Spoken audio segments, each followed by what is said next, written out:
Josué el Bautista, otros Elías y otros Jeremías, o alguno de los profetas.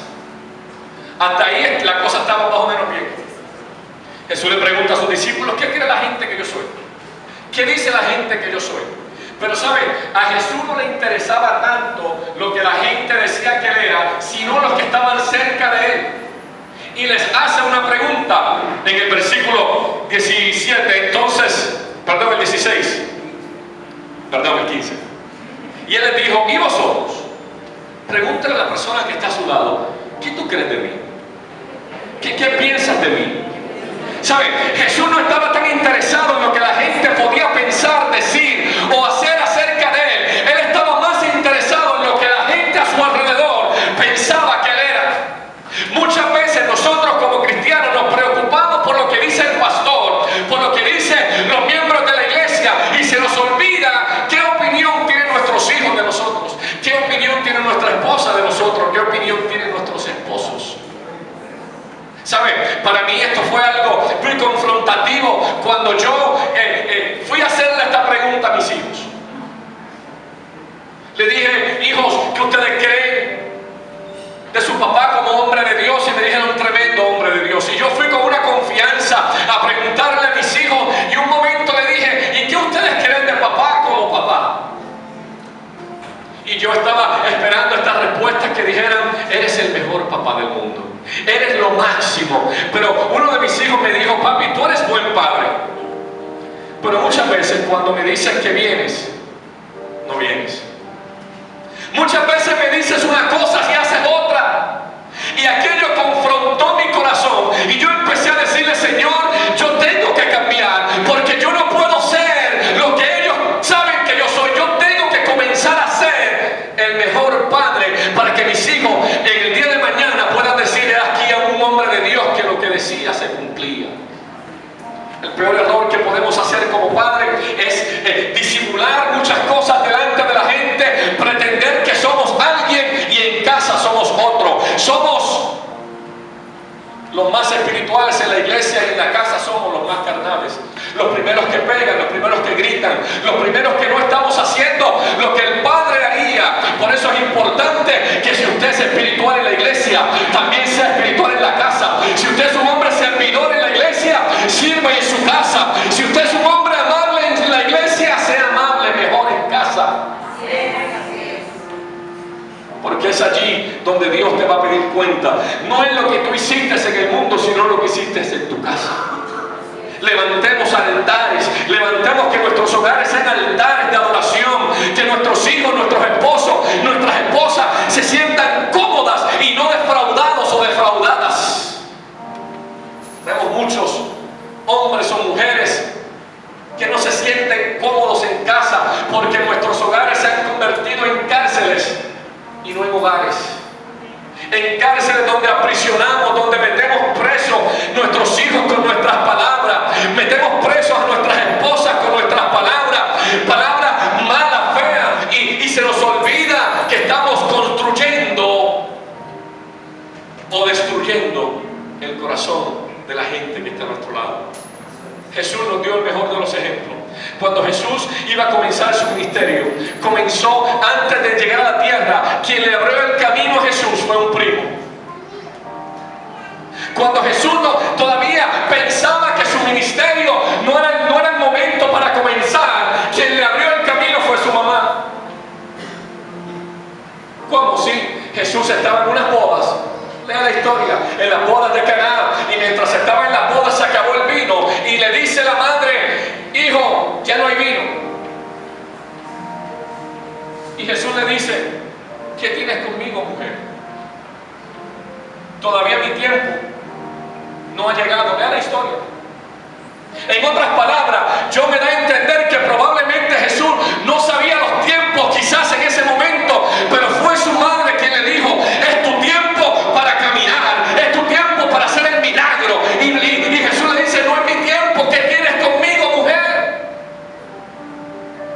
Y María le dice a aquellos hombres: hagan todo lo que él dijera.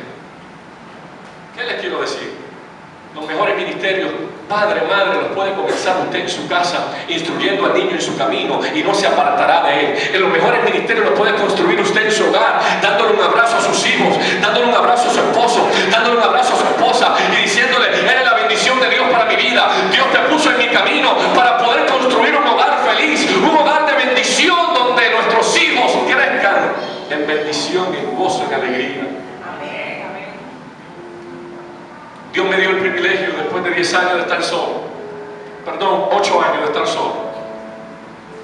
Dios me dio el privilegio, me dio una mujer hermosa, una mujer de Dios. Y empezamos una iglesia, la llamamos Refugio Familiar, porque le prometí a Dios que nadie tenía que pasar por lo que yo pasé.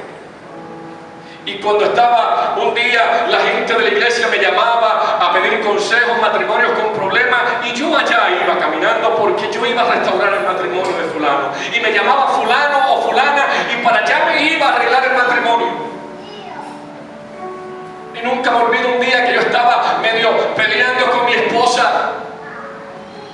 No levante la mano nadie, pero ¿cuántos de los hombres y mujeres todavía pelean? ¿Cuántos matrimonios? No levante la mano. No la levantan, no. Aleluya, qué iglesia tan linda, tan santa. Aquí nadie pelea, gloria a Dios. El único soy yo, gloria a Dios. Pero ¿sabe? En aquel momento estaba yo en la casa y estaba en un disgusto con mi esposa, y en el medio de aquel disgusto yo no quería hablar con ella, no quería platicar ese día, y mi esposa la veo como que quería hablar y yo no quería. Yo no quería, yo estaba como que no. Y de momento veo que mi esposa se mete al baño, se da una ducha y comienza a vestirse. Y yo en medio de aquel enojo le decía: ¿para dónde irá? Pero como nosotros a veces somos orgullosos y no queremos dar nuestro brazo a torcer, yo decía: que se vaya. Y de momento me la vi que comenzó a pintar sus labios, comenzó a hacerse el rostro, su cabello. Y me entró una intriga porque ella usualmente no sale sola, ni yo tampoco. Y le dije con voz de hombre: ¿para dónde vas? ¿Para dónde tú vas? Y me dice: no, mi amor, tranquilo, voy a ver al pastor de la iglesia. Pero el pastor de la iglesia era yo. Y no entendía. Y le digo: ¿a qué pastor vas a ver?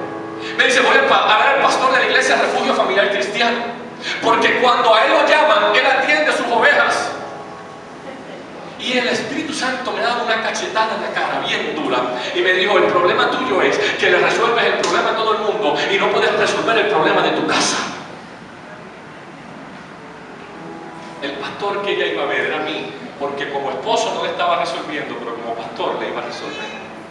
Tuve que humillarme y decirle: mi amor, perdón. Dios nos está llamando hoy a ser mejores padres, mejores esposos, mejores madres, mejores esposas, que ser mejor diácono. Si eres buen diácono, gloria a Dios, pero ser mejor papá, porque no queremos dañar el corazón de los hijos que digan: mi papá es buen diácono, pero un mal padre. Y por eso hacemos que nuestros hijos se descarríen porque no quieren saber de la iglesia. Vamos a seguir leyendo.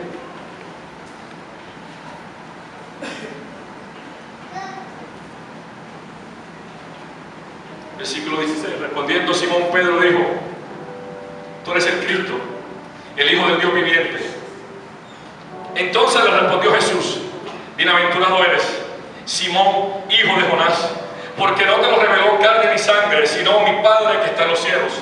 Y yo también te digo que tú eres Pedro, y sobre esta roca edificaré mi iglesia. Cuando yo estaba terminando de escribir el libro, el director, el hombre que me estaba haciendo las correcciones, la edición y todo eso, me dijo: Pastor Cheo, necesitamos un capítulo más del libro. Pero me estaba dando 3 días para hacer un capítulo y yo me había tardado como 2 años en escribir el libro. Era imposible que yo en